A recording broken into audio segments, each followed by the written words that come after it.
Hello दोस्तों, मैं हूं मारिया चौधरी। आज की कहानी है पंजाब के लुधियाना की, जुलाई 1999 की। कभी कभी किसी की जिंदगी में ऐसा वक्त आता है जो वक्त मनहूस बनकर साबित होता है। आज की कहानी में जो होता है, दरअसल एक लड़की अपने ही घर में कपड़े बदल रही थी।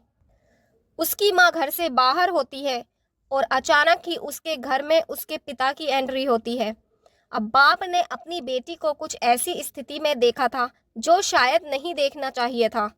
बाप उसका बेकाबू हो जाता है और अपनी ही बेटी के साथ घिनौना कृत्य करता है। बेटी रोती है, चीखती चिल्लाती है, लेकिन बाप के कानों तक उसकी आवाज नहीं जाती। जब उसकी बेटी के साथ बाप ने सब कुछ कर दिया, बेटी का रो रो कर बुरा हाल हो जाता है। और जब घर में माँ की एंट्री होती है तो उसने अपनी माँ से सारी कहानी बताई। नाबालिग बेटी ने पूरी कहानी बताई तो माँ भी परेशान हो जाती है और वो भी रोना शुरू कर देती है। वो समझ नहीं पा रही थी कि आखिरकार अब भविष्य में क्या फैसला ले। उसका पति ऐसे कैसे कर सकता है अपनी बेटी के साथ। अगर वो पति को माफ भी कर दे तो क्या वो आगे ऐसी हरकत नहीं करेगा।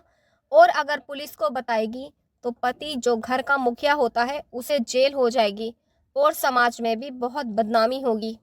आखिर उसने समाज की परवाह ना करते हुए बेटी के आंसू देखे, उसका दर्द महसूस किया और फैसला लिया। अपने पति के खिलाफ पुलिस थाने में जाकर रिपोर्ट दर्ज करवाई। पुलिस ने उसके पति को गिरफ्तार किया क्योंकि बेटी की पूरी जिंदगी बर्बाद हो चुकी थी। और जो पहली बार हो चुका है तो बाप आगे भी कर सकता था। अब जांच पड़ताल होती है। जांच पड़ताल के बाद चार्जशीट कोर्ट में लगाई जाती है और चार्जशीट कोर्ट में लगाने के बाद इसके अदालत में आरोप सिद्ध होने के बाद 12 साल की सजा सुनाई जाती है, कठोर कारावास। और साथ ही कहा जाता है कि इस व्यक्ति की किसी भी तरीके से कोई रियायत ना बरती जाए जब तक सलाखों के पीछे रहे, इससे काम लिया जाए। इसके खिलाफ कोर्ट ने कठोर टिप्पणी ली थी। और फिर बाद में जब इलाके में इस बात की चर्चा होती है कि बाप ने अपनी बेटी के साथ कितना घिनौना कृत्य किया है। इस व्यक्ति का नाम महेंद्र सिंह होता है। महेंद्र सिंह जेल जाता है और जेल जाने के बाद जब वहां जेल में रहता है तो शुरुआत में वहां के लोग इससे बहुत नफरत करते थे। नफरत की वजह ये थी क्योंकि उसने अपनी बेटी के साथ गंदा काम जो किया था। वो जेल में रहता है और धीरे धीरे जब वक्त आगे बढ़ रहा था, लोगों के प्रति उसका व्यवहार बहुत ही अच्छा होता जा रहा था। अब कैदी हो या जेल के अधिकारी, जो भी उसको काम दिया जाता था वो बहुत ही ईमानदारी से करता था। अब किसी को उसके काम से कैसी भी शिकायत नहीं थी। अब जैसे जैसे वक्त आगे बढ़ रहा था, उसको देखकर ऐसा लग रहा था जैसे कि इसने कोई अपराध ही नहीं किया है। शायद इसे बिना अपराध किए की सजा मिल रही है। लेकिन वक्त आगे बढ़ता है, उसके बाद कुछ लोग, कुछ कैदी उसको सलाह मशवरा देते हैं, कहते हैं तुम्हारा व्यवहार अच्छा है, तुम चाहो तो पैरोल ले सकते हो और पैरोल लेने के बाद बाहर जाकर अपनी सामान्य जिंदगी जी सकते हो, दुनिया देख सकते हो। और उसने जैसे सुना था वैसा किया भी। 1999 को वो जेल जाता है और 2005 में वो पैरोल के लिए आवेदन करता है और उसकी पैरोल को स्वीकार कर लिया जाता है। ये वाकया है 2005 का। अब पैरोल मिलने के बाद वो घर की तरफ आता है, लेकिन वो घर से कुछ ही दूरी पर किराए पर कमरा लेता है। लेकिन साथ ही अपनी पत्नी और बेटी को उनके घर पर एक धमकी भिजवाता है कि मेरे घर, मेरी किसी भी वस्तु चीज को हाथ मत लगाना, दूर रहो, मेरे घर से दूर हो जाओ, ये मेरा घर है। क्योंकि वो उसी का घर था जो उसकी पत्नी और बेटी रहते थे। अब जब ये बात माँ बेटी तक पहुंचती है तो माँ बेटी बहुत डर जाती हैं, क्योंकि वो कई साल के बाद जेल से बाहर आया था और जिस तरह से वो उनको धमकी दे रहा था वो बहुत डर गई थी। लेकिन कुछ वक्त बीतता है, सब कुछ ठीक ठाक है। लेकिन 8 जनवरी 2006 का ये वाकया है। लुधियाना में एक थाना लगता है होबे वाला, उसी का एक गांव है प्रताप सिंह बाला। यहाँ पर माँ बेटी यानी बीनू वर्मा और बेटी गीतू वर्मा दोनों घर पर मौजूद थीं और साथ में एक रिश्तेदार भी है, शालू वर्मा, जो उनके घर पर मौजूद थी। इसी बीच एक दिन मौका पाकर उसका पति महेंद्र सिंह दीवार के सहारे सीढ़ी लगाता है और सीढ़ी लगाने के बाद घर के अंदर प्रवेश करता है।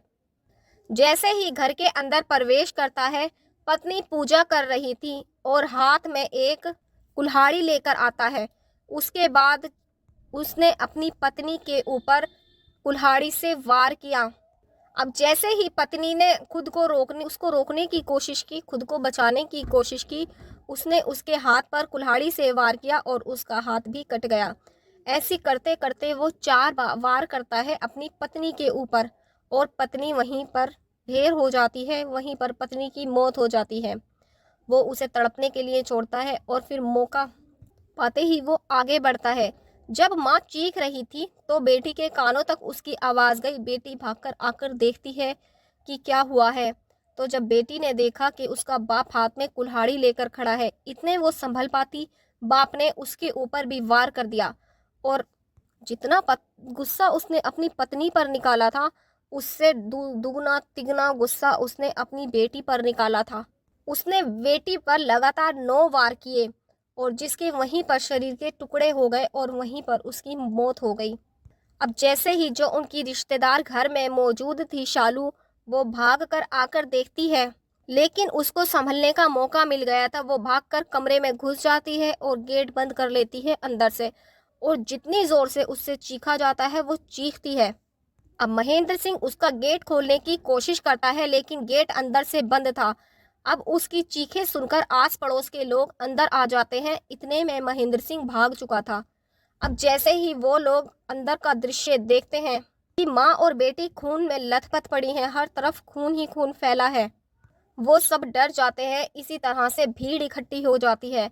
अब मोहल्ले वाले पुलिस को सूचना देते हैं। पुलिस मौके पर पहुंचती है अपनी टीम के साथ। पुलिस लाश को कब्जे में लेती है और उस व्यक्ति की तलाश शुरू कर देती है। अब पता चलता है जहां पर वो किराए का कमरा लेकर रह रहा था, पता चलता है कि वो उसी घर में आराम से नॉर्मल जिंदगी बिता रहा था। मतलब उसने भागने की भी कोशिश नहीं की, तभी पुलिस ने उसको वहां से धर लिया। अब लुधियाना के सत्र न्यायाधीश के अतिरिक्त महेंद्र सिंह को फांसी की सजा सुनाई गई। कहा इस व्यक्ति को तब तक फांसी के फंदे पर लटकाया जाए जब तक इसके प्राण न निकल जाए, क्योंकि ये rare of the rare case है। इसलिए जज साहब ने इसको फांसी का हुक्म सुनाया और लोगों को तसल्ली दी कि इस व्यक्ति को जीने का अधिकार नहीं है। जब इसकी बेटी नाबालिग थी तब इसने उसका रेप किया था और अब माँ और बेटी की हत्या कर दी पैरोल पर निकलने के बाद।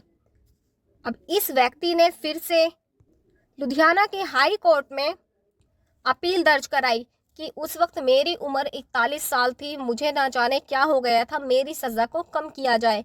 लेकिन हाई कोर्ट ने फैसला बरकरार रखा और फांसी की सज़ा को कम नहीं किया, उसकी फांसी की ही सज़ा बरकरार रखी। लेकिन फिर इस आदमी ने सुप्रीम कोर्ट में अपील की, लेकिन सुप्रीम कोर्ट में भी इसकी इच्छाएं लगातार खारिज कर दी गईं।